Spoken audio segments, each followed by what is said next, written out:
बच्चों, तो welcome to my channel. आज हम करेंगे क्लास 10 का चैप्टर 6 ट्राइंगल्स की एक्सरसाइज 6.1।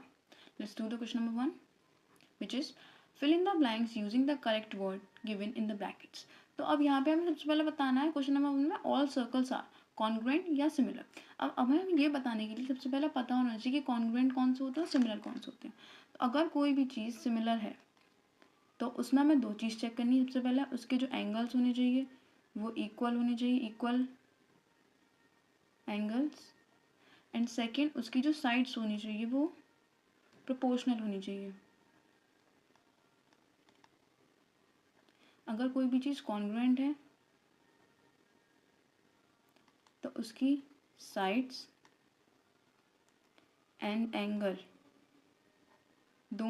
तो अब इसमें हमारा फर्स्ट क्वेश्चन क्या है, ऑल सर्कल्स आर। अब सारे सर्कल्स होते हैं उनका रेडियस अलग अलग होता है, तो हमारी ऑल सर्कल्स आर सिमिलर होंगे, कॉन्ग्रुएंट नहीं होंगे।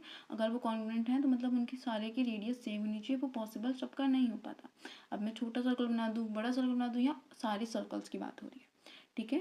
तो क्वेश्चन नंबर 1 का फर्स्ट क्या है हमारा, सिमिलर,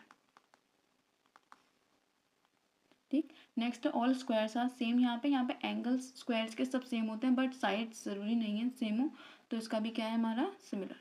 तो सेकंड का क्या है हमारा similar. Next is all dash triangles are similar.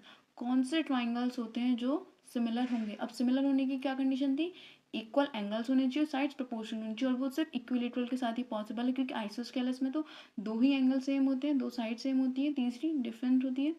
तो थर्ड वाले में क्या है हमारा equilateral. Next is fourth.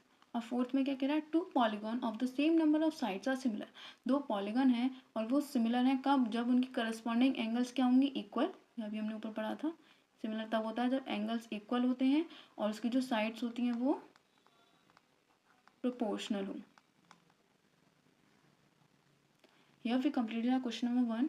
Let's do the next question which is second, which is the question क्या है हमारा, give two different examples of pairs of। सबसे पहले हमें सिमिलर फिगर्स के दो एग्जाम्पल देने हैं और फिर नॉन सिमिलर फिगर्स के दो एग्जाम्पल देने हैं। तो इसका हम फर्स्ट पार्ट कर रहे हैं।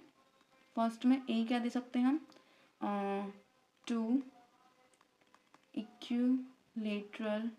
अभी हमने ऊपर पढ़ा इक्विलेटरल ट्राइंगल्स। अब इक्विलेटरल ट्राइंगल्स के एंगल हमारे सेम होते हैं as we have discussed earlier. इसकी साइड्स आप 1:2 के रेशियो में दे सकते हैं, 1 1 1 2 2 2। और इसका हम दूसरा एग्जांपल क्या दे सकते हैं, 2 स्क्वायर्स।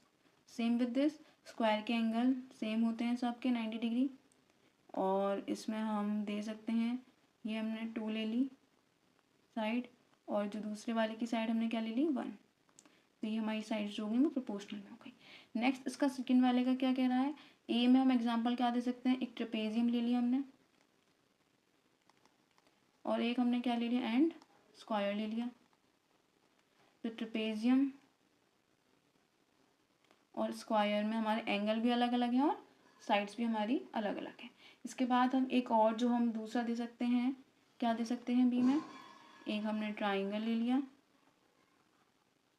और एंड सर्कल ले लेते हैं। यहाँ पे भी हमारी क्या साइड्स अलग अलग हैं और एंगल भी अलग अलग है। Here we completed our question number 2. Let's move on to the next question. Next question is state whether the following quadrilaterals are similar or not. अब हमें ये जो हमें गिवन फिगर है इसमें हमें देख के बताना है कि ये जो दोनों हैं ये सिमिलर हैं या नहीं। अब सिमिलर के लिए हमारी सबसे पहली कंडीशन क्या थी, एंगल सेम होने चाहिए।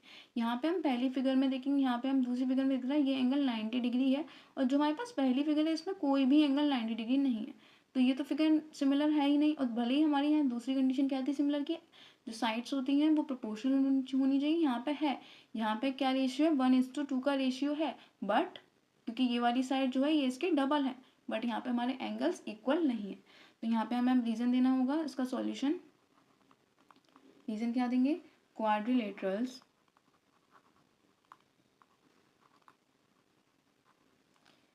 PQRS and ABCD are not similar. as their corresponding sides are proportional, that is, और क्या है वो प्रोपोर्शनलिटी साइड्स की हमारी अभी हमने बताई थी 1:2, 1:2, but there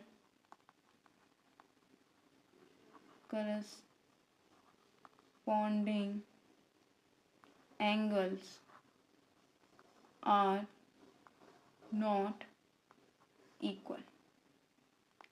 Here we completed our question number 3, and stay tuned for the next part. In the next part we will complete some questions of exercise 2 6.2, and subscribe for my channel for the latest update.